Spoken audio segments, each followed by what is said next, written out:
L'importance d'avoir un conseiller financier dans sa vie. On le répète, on le dit, mais des fois, là, il faut qu'à un moment donné, il faut faire le move, il faut prendre une décision. Frédéric Turcotte, conseiller financier, comment vas-tu?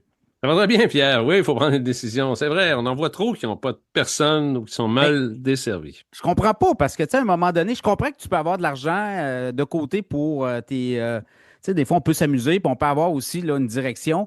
Mais à un moment donné, je pense qu'il faut faire confiance à quelqu'un qui connaît ça et qui va t'amener des résultats. Parce que, parle-moi un peu de tes résultats, parce que Ben, toi, écoute, tu sais, c'est certain que là, tu travailles au day-to-day avec des clients, là, et il y Oui, a des oui, tout à résultats. fait. Tu sais, pas avoir d'objectif financier dans sa vie, là, c'est comme aller sur le fleuve, Pierre, puis pas de cap. Tu veux traverser à Lévis ou à l'île d'Orléans, à Québec, puis il n'y a pas de vent favorable présentement parce que ça brasse à la bourse depuis le début de l'année.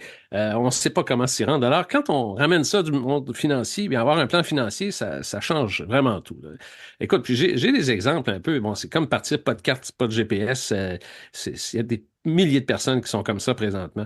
Juste un petit exemple, moi et mon équipe, là, nos clients ont acheté 6 maisons depuis le début de l'année grâce à des stratégies qu'on a fait pour eux. Donc, on a monté la stratégie financière, on décaisse, oui, c'est facile de le dire, on sort du CELIAP maintenant, si on a quelques milliers de dollars d'investis dans le CELIAP. Mais des fois, il faut convaincre les gens de sortir des REER, par exemple. Moi, j'ai un exemple de quelqu'un là, qui avait une grosse somme de base, un gros cash down de base à mettre sur une maison. Puis là, il me dit non, non, non, je ne veux pas toucher à mes REER. Parce que mon père m'a toujours dit que c'est pas bon de sortir les REER. Alors, ça, c'est un biais d'ancrage qui est complètement faux, là. Donc, on est là pour trouver le bon chemin dans tout ça, puis ramener les clients, et surtout se débarrasser de ces biais-là, parce qu'un biais d'ancrage, là, c'est une espèce d'élément cognitif qui dit, ah, je l'ai entendu, ça doit être bon. Donc, je vais baser mes décisions là-dessus. Même si c'est des fois irrationnel puis pas pertinent pantoute. Alors, nous, les conseillers, ben, on est capable de se décoller de ce biais-là. Alors, puis c'est très à propos avec présentement ce que Trump amène pour brasser l'économie et les finances. On en parle à chaque fois, toi et moi. Oui. Tu connais l'expression assurément, le TDP, là, le Trump Derangement Syndrome, ou en français, on pourrait dire le syndrome obsessionnel anti-Trump. Alors, écoute, j'ai un autre exemple d'une cliente qui me dit, ah, écoute, je dors plus la nuit, Frédéric, je m'en vais à la banque, je vise faire du 1%. Alors ça, c'était sa phrase. Viser faire du 1% alors qu'on sait que certains stocks à la bourse montent de 1 ou 2% par jour. On ne met pas Oui, tout ça dans le même stock, bien sûr, exact. mais viser faire 1%, c'est assurément être pauvre à la retraite. Alors, c'est pas quelqu'un qui était nécessairement proche de la retraite non plus. Alors, elle me disait, les nouvelles me rendent folle, je suis plus capable. Alors, là, le conseiller, c'est là qu'il agit ou pas. Si le client n'a pas d'ouverture du tout, bien là, c'est triste, il va s'en aller à la banque. Mais le conseiller financier, il est là pour décoller de la réalité de ce que Trump peut amener. Puis oui, c'est vrai que ça passe à la bourse. Alors, ce qu'on fait, c'est on donne un sens à l'épargne, hein. Comment est-ce qu'on voit notre maison? À quel moment on prend notre retraite, les études des enfants, les projets personnels? On priorise. Est-ce que c'est du court, long terme, moyen terme? On est là pour faciliter la décision. On l'a déjà parlé plusieurs fois aussi, là, des personnes qui ont un plan financier en moyenne sont 2 fois plus confiantes dans leur avenir financier. Ça, c'est Fidélité qui dit ça. Alors, c'est certain qu'on est là, on apporte une valeur ajoutée aux clients. Euh, Cette semaine, lundi soir, j'avais des clients qui me est-ce qu'on se dépêche de payer notre hypothèque? Ça aussi, c'est une autre espèce de lubie, de dire, ah, il faut que j'ai une maison payée. Je ne peux pas arriver à la retraite avec une maison, avec une hypothèque. Alors, est-ce qu'on s'organise pour payer sa maison le plus rapidement possible, puis plus avoir d'argent, pas assez d'argent dans son CELI, par exemple, pour avoir du fun, entre guillemets, à la retraite? Et ça s'applique même pour des gens là, qui ont des fonds de pension ou non, là. Euh, à quel moment on la prend, cette retraite-là? Des fois, je vois des dossiers de plans de pension gouvernementale, du REGOP, entre autres.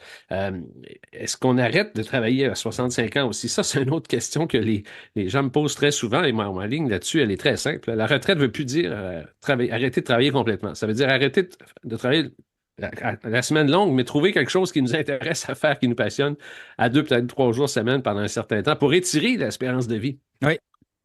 Fait que le conseiller, c'est ça. Et, écoute, il est capable de mesurer un peu les écarts entre les objectifs et la réalité, de ramener le vent, la direction, les voiles, pour reprendre mon image de tantôt, de ramener les voiles dans le bon sens. Donc, est-ce qu'on investit, on rembourse, est-ce qu'on protège? Il y a des scénarios absolument incroyables qui se passent de toutes sortes de façons. Est-ce qu'on un jeune, j'ai une autre idée, un autre client qui est arrivé avec un plan, il vivait, bon, c'est peut-être aussi avec le coût de la vie présentement une réalité pour beaucoup de monde, de Oui. vivre vraiment avec son revenu, pas être capable d'économiser ne serait-ce qu'un 50 pièces par paye. Alors, et là, se dire, bon, est-ce que c'est le temps que je me réveille rendu à 35, 40 ans? Oui, c'est encore le temps, c'est encore possible de penser à soi avant tout, parce que faut pas présumer que les pensions du gouvernement vont être si généreuses. L'aide du gouvernement à la pension, la régie des rentes ou la pension de sécurité de la vieillesse, vont suffire dans 20, 30 ans. Est-ce que ça va prendre des REER, ça va prendre de l'argent additionnel de côté? Alors voilà, c'est un peu ça, c'est un cri du cœur là, pour consulter un professionnel et donc éviter nos billets.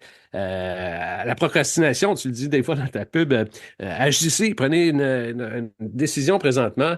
Donc, on a accès à des outils. Nous, on est capable d'aider les gens, comme tu le sais, Pierre. Et il y a des résultats, là. Je veux dire, c'est Oui, oui, concret. oui, effectivement. Si on économise 10 000 $ par année pendant 30 ans, ben, t'es millionnaire, là.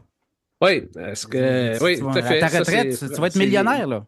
les enfants de nos clients, c'est une chose que l'on fait beaucoup depuis 1 an ou 2, je te dirais, l'équipe ici. Donc, on prend les clients qui arrivent à 18 ans, les jeunes qui arrivent à 18 ans, qui sont encore soit aux études, qui se prolongent les études, mais on leur ouvre un CELI, on leur dit, écoutez, demandez à vos parents qui vous partent avec un 2 3 000 dans le CELI, puis prenez une discipline d'épargne pour mettre un montant par semaine avec votre job chez Couche-Tard ou une job un peu n'importe où pour mettre un petit montant par semaine, puis vous allez voir ça grossir. Alors, c'est ça qui est la puissance du rendement composé. Alors, mais pour ça, il faut pour prendre une décision, il faut bouger, il faut appeler un conseiller financier, puis se fixer un objectif, puis se dire voici, et utiliser un conseiller pour avoir un diagnostic sur notre situation financière. Des fois, c'est pas si catastrophique que ça, là, ce que je raconte aujourd'hui.